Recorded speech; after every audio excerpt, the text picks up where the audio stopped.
కూటమికి నేతృత్వం వహించే సామర్థ్యం కాంగ్రెస్ పార్టీకి మాత్రమే ఉంది అని చెప్పేసి ఇండియా కూటమి పార్టీలు అంగీకరించాయి. సార్, భారతీయ జనతా పార్టీని ఎదుర్కోవాలంటే ఇండియా కూటమికి కాంగ్రెస్ మాత్రమే దిక్కు. ఎందుకంటే బెంగాల్ ఎన్నికలకు ముందు మమతా బెనర్జీ ఇండియా కూటమిని లీడ్ చేయాలనే ప్రపోజల్స్ కూడా వచ్చేసారు. ప్రపోజల్స్ వచ్చిన వాళ్ళ కాంగ్రెస్ పార్టీని ఇబ్బంది పెట్టాలనుకున్న వాళ్ళ ప్రపోజల్స్. దిక్కా మొక్క అనేది రాంగ్ వర్డింగ్ అది. ఎందుకంటే ఇండియా కూటమిలో కాంగ్రెస్ భాగస్వామ్యం దిక్కెక్కడిది మొక్కెక్కడిది.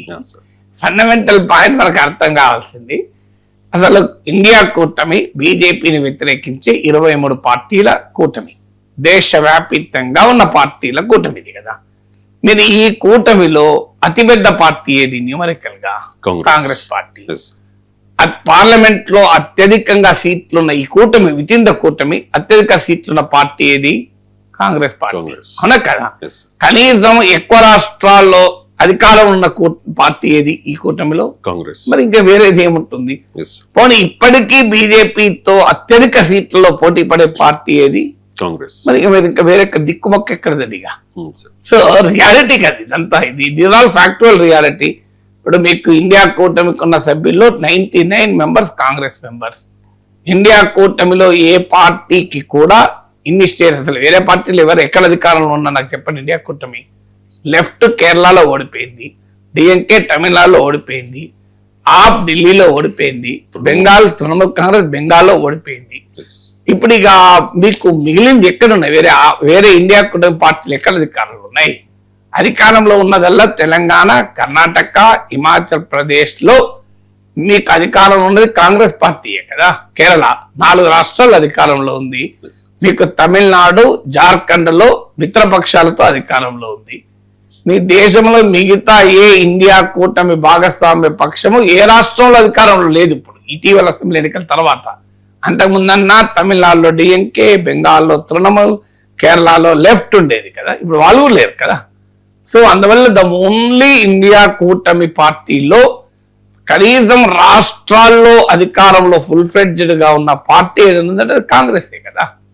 మరి కాంగ్రెస్ నాయకత్వం వహించకపోతే ఎవరు నాయకత్వం వహిస్తారు? పార్లమెంట్ లో ఎక్కువ సీట్లు కాంగ్రెస్ కి ఉన్నాయి.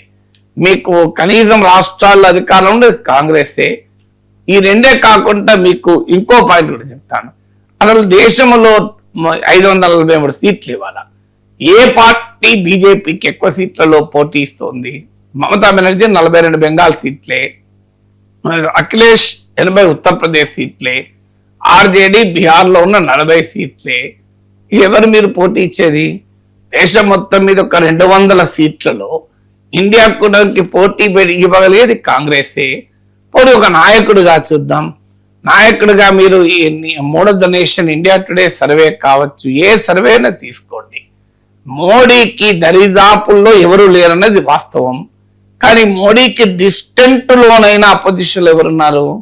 రాహుల్ గాంధీ. ఇక వేరే వాళ్ళు లేరు కదా. ఇప్పుడు అరవింద్ కేజ్రీవాల్ ఢిల్లీ ఓటమి తర్వాత అసలు అరవింద్ కేజ్రీవాల్ ఫీల్ అంతకు ముందు లేడు, ఇప్పుడు లేడు. తృణమూల్ కాంగ్రెస్ బెంగాల్ ఓటమి తర్వాత ఆ పార్టీ నిట్టనిల్లులా చీలిన తర్వాత మమతా బెనర్జీ ఇప్పుడు బెంగాల్ కాపాడుకోవడమే కష్టం అవుతుంది. అందుకే అంటున్న పాలిటిక్స్ లో పవర్ లో ఉన్నప్పుడు అరగెన్స్ ఉంటే అది ఎల్లకాలమో ఉండదు. పవర్ అనేది శాశ్వతం కాదు. పవర్ అనేది electoral power is not permanent. చాలా మా రాజకీయ పార్టీలకు నాయకులకు తాము అధికారం ఉన్నప్పుడు అహంకారం ఎక్కడి దాకా ఉంటది అంటే ఇక తమకు తిరిగే ఉండదని, ఇక తమను ప్రజలు శాశ్వతంగా పాలించమని లైసెన్స్ ఇచ్చినట్టుగా ఫీల్ అవుతారు.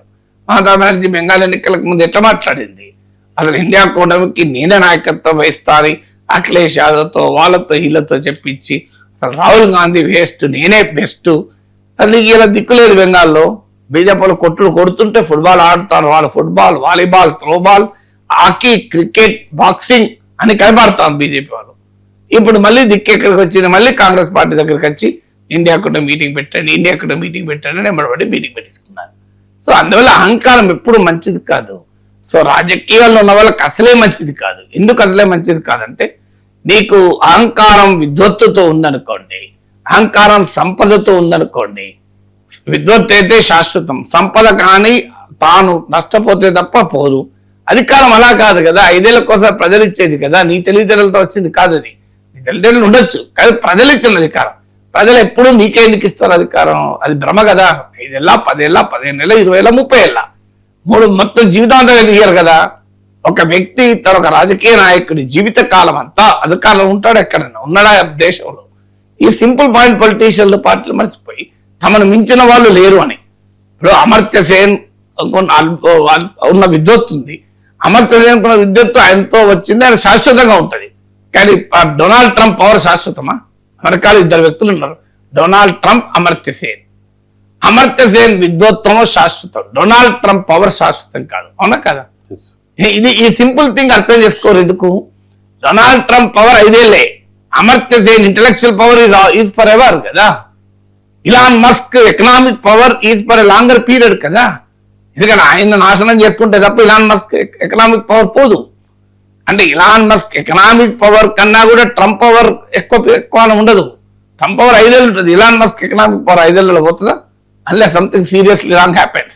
అందువల్ల మీకు political power, economic power, intellectual power, ఈ మూడిట్ల మధ్య నేను తేడా మీకు చెప్పాను.